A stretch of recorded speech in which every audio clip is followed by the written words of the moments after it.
안녕하십니까. 저는 기쁨의 교회 이영일 목사입니다. 오늘은 하나님의 은혜라는 제목으로 말씀을 나누려고 합니다. 본문은 고린도전서 15장 10절입니다. 그러나 내가 나 된 것은 하나님의 은혜로 된 것이니 내게 주신 그의 은혜가 헛되지 아니하여 내가 모든 사도보다 더 많이 수고하였으나 내가 한 것이 아니요 오직 나와 함께 하신 하나님의 은혜로라. 우리는 예수 그리스도를 구세주로 영접하고 신분이 변화된 사람들입니다. 세상의 모든 가치관을 가지고 살았던 사람들이 하나님의 나라의 소망을 가지고 살게 되었습니다. 그러나 아직까지 많은 사람들이 인생의 참된 가치관을 잃어버리고 살아가는 사람들이 많은 것 같습니다. 성경에서는 하나님의 백성들의 삶은 방향과 목적이 분명히 정해져 있다는 사실을 우리에게 증거하고 있습니다. 본문에서도 바울은 그의 삶이 세상적으로 볼 때에는 부족함이 없었던 사람이었습니다. 당시 학문으로는 가말리아의 문화생이었고 최고의 학문과 또한 당시 세계를 지배했던 로마의 시민권을 가졌고 유대 종교 지도자로서 권력을 가지고 있었던 사람이었습니다. 그리고 그 권력으로 예수를 믿고 복음을 전하는 자들에게 온갖 핍박을 가했던 교만한 자였습니다. 그런데 그가 핍박하는 예수님을 다메섹에서 만난 후에 그의 모든 삶이 송두리째 바뀌게 되었습니다. 무엇이 바울을 이처럼 그의 모든 인생의 가치와 하나님의 사람으로 쓰임받는 놀라운 변화가 일어나게 되었을까요? 본문에서 바울이 이렇게 증거하고 있습니다. 그러나 내가 나 된 것은 하나님의 은혜로 된 것이니.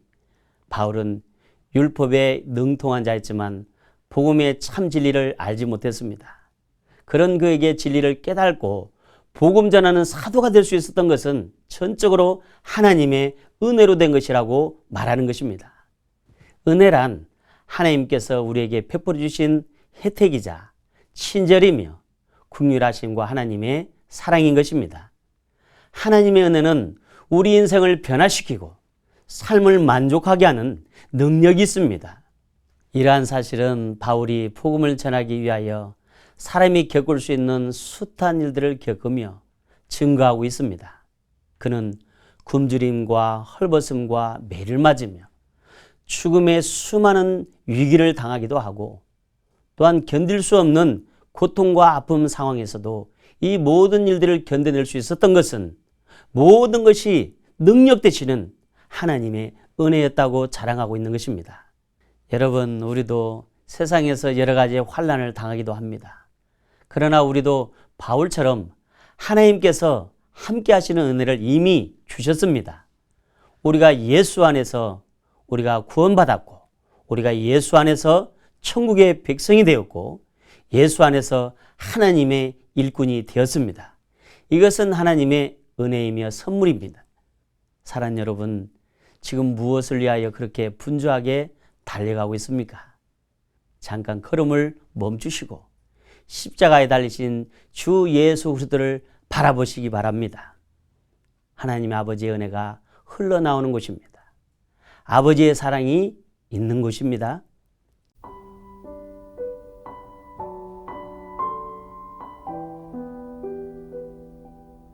하나님의 은혜가 있는 곳에 기쁨이 있습니다. 예수 그리스도의 참된 안식과 평안이 있습니다. 지금 하나님의 은혜의 자리로 일어나 나오십시오. 하나님의 은혜를 사모하시기를 축원합니다. 그리고 그 하나님의 은혜 안에 사시기를 축복합니다. 지금 하나님께서 우리와 함께 하십니다. 오늘도 우리에게 주시는 하나님의 크신 은혜와 사랑의 인도하심을 받아 여러분들의 영혼이 잘된 같이 범사가 잘되고 강건하시기를 주님의 이름으로 축복합니다.